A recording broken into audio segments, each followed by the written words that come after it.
passport sola mile wazi ungithatha lingibeke Dubai ngaphandle kwe passport sola mile wazi ungithatha lingibeke Dubai ngibona khona nilixawule ngaphandle kwe visa sola mile wazi ungithatha lingibeke Dubai ngibona khona nilixawule sola mi umnandi ukutravela nawe nkalungaye ngibona khona nilixawule sola mi umnandi ukutravela nawe nkalungaye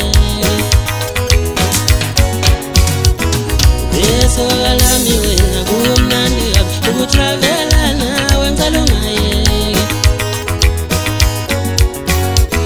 ngaphandle kwe passport sola mile wazi ungithatha lingibeke Dubai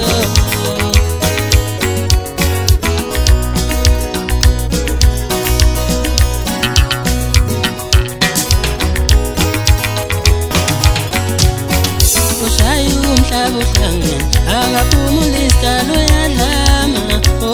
amodalo